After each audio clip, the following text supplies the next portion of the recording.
김용범 실장은 이런 말을 했습니다. 기자들에게. 지금 부동산 급등이 서울 아파트 값이 급등하다가 지난번 금융위원회가 대출 유급 규제를 발표하면서 좀 가라앉았다. 그런데 다시 또 집값이 들썩이는 현상이 보이고 있다. 맞습니다. 대한민국의 집값은 이 수요와 공급에 있어서 공급을 확충한다. 이 쉬운 게 아닙니다. 빨리빨리 되는 것도 아니고, 또 공급은 강남 아파트 같은 공급을 해야지. 아니, 경기도, 강원도 이런 데에다가 뭐 집을 지어봤자 누가 그것을 공급이라고 생각하지가 않죠. 그래서 양질의 아파트를 공급한다는 게 굉장히 어려운 문제입니다. 공급할 수 있을 만한 땅은 전부 다 이전 정권들이 다 또 아파트를 공급해 왔습니다. 심지어 그린벨트까지 풀어서 공급해 왔습니다. 쉽지가 않습니다. 결국은 수요를 잡아야 됩니다. 수요를 잡기 위해서 지난번 금융위원회가 6억 대출 규제라는 상당히 강력한 수단을 발표를 했고, 여기에 대해서 시장이 움츠리는, 그래서 수요가 좀 줄어드는 그런 지금 정책 효과를 낳았습니다만은 이것은 근본적이고 장기적 대책이 되지 못한다라는 것을 어제 김용범 정책실장이 잘 알고 있는 겁니다.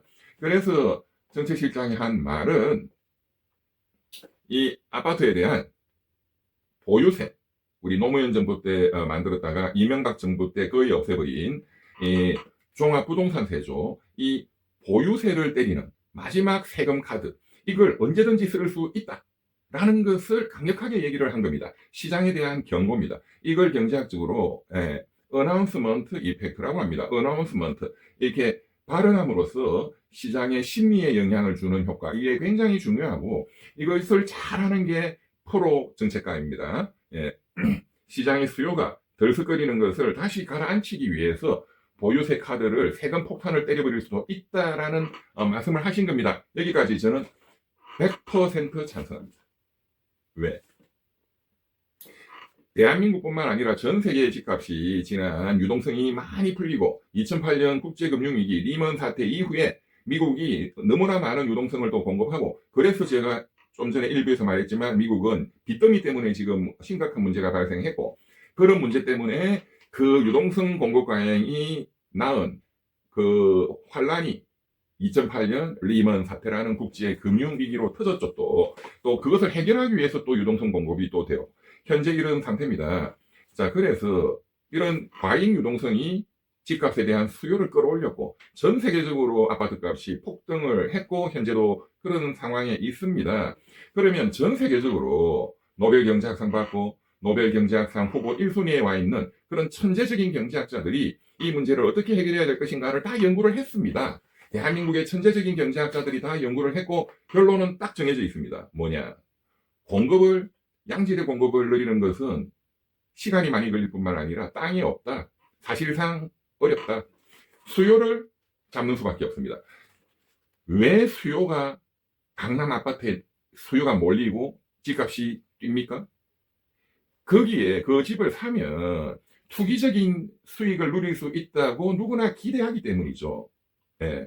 이 사람들의 투기 수익에 대한 기대, 이 기대를 죽이지 않으면 투기는 본능적으로 있을 수밖에 없는 것입니다. 자유시장 경제에서. 그래서 이 투기적 이익에 대한 기대 수익률을, 심리를 낮추기 위해서는 결국은 대출 규제라는 한시적인 것으로는 불가능한 거예요.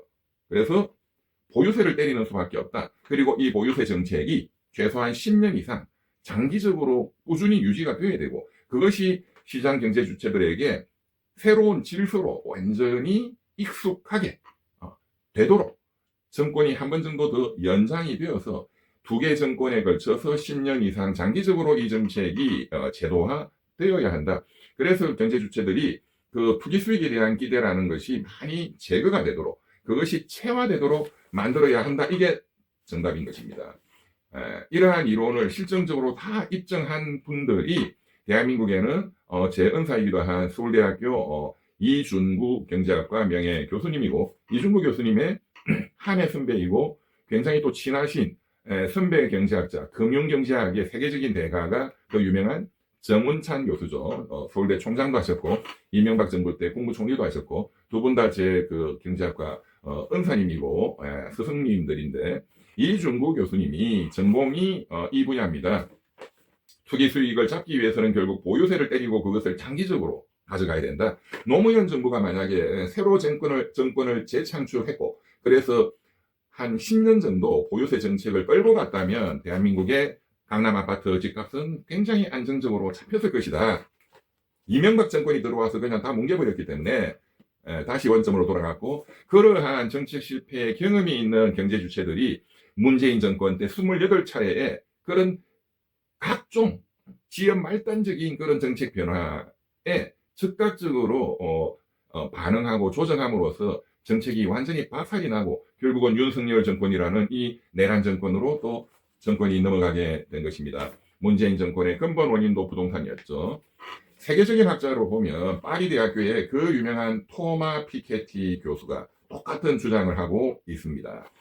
이 투기 수익에 대한 기대를 떨어뜨리기 위해서는 전 세계의 정부가 정상들이 만나서 합의를 해서 이런 자본이득에 대한 보유세를 강력하게 전 세계 정부가 연대해서 때리고 이것을 장기적으로 끌고 가야 전 세계 각국이 처하고 있는 이런 문제들, 그리고 결국은 양극화의 문제, 계층 간의, 계급 간의 갈등, 이것을 가만히 놔두면 혁명적 상황이 또 터질 수가 있다. 이런 것을 막아낼 수 있다라는 것이 지금 노벨 경제학상을 타더라도 벌써 탔었어야 되는, 나이도 아직 젊습니다. 50대 한 초중반이니까요. 토마 피케티 교수는 한국에도 와서 강연도 했고 21세기 자본이라는 뭐 엄청난 베스트셀러도 있죠. 결론적으로 대한민국의 집값을 잡기 위해서는 이러한 보유세 카드를 들고 있어야 되고, 결국 이 보유세 정책을 써야만 된다고 저는 봅니다. 그리고 차기 민주정권이 다시 창출되어서 10년 정도 유지를 한다면 굉장히 성공적인 아파트 가격을 관리해 나갈 수 있다. 그런데 그래서 대통령실 김용범 정책 실장이 세금 카드를 안 쓰는 게 아니다, 언제든지 쓰겠다라는 어나운스먼트 이펙트, 시장에 대한 경고 효과를 한 것은 저는 너무나 잘했고 박수친다. 그런데 여기서 문제는 뭐냐, 이재명 대통령이 후보 때 장기간 여러 언론이나 이런 데 나오셔서 나는 강남 아파트값 뭐 수십억 백억 그거는 부자들끼리 노는 게임이니까 그런데 별 관심 없다, 서민들에 대해서 공급만 드리면 되고 그런 수요를 잡으려고 뭐 세금 때리고 이런 거 안 하겠다라는 말씀을 너무나 반복적으로 해왔는데, 그게 대통령의 공약인데 지금 대통령 집권하자마자 이게 지금 뒤바뀌고 있으니, 그리고 금융위원회가 대출 유고 규제를 때리니까 바로 안정이 되고, 또 정책실장은 세금 카드도 들고 나왔다. 이게 이재명 대통령의 일관된 주장과 공약과 정면으로 모순된다라는 게 문제다 이겁니다. 그러나 이걸 그렇게 문제를 안 삼을 수 있도록 해결하면 되는 겁니다. 역시 밀턴 프리드만 교수가 이런 말을 했습니다. 샤워실의 바보. 샤워실 들어가서 뜨거운 물 나오니까 그 스위치를 바꾸고, 찬물 나오니까 또 차가워 또 바꾸고, 왔다리 갔다리 꾸준하게 일관되게 뭘 못하고, 이게 샤워실의 바보.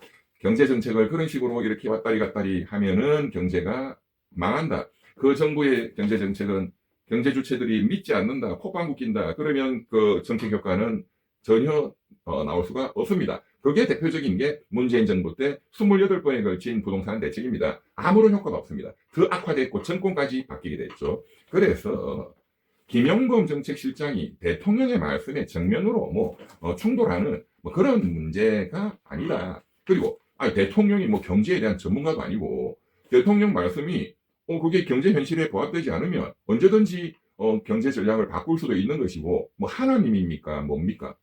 그게 현실의 이재명이지, 마치 이재명이라는 사람이 무슨 절대적인 어떤 오류가 없는 그런 거는 북한의 김일성 수령이나 무오류성이지, 수령의 무오류성, 그게 북한 주체 사상의 핵심이에요.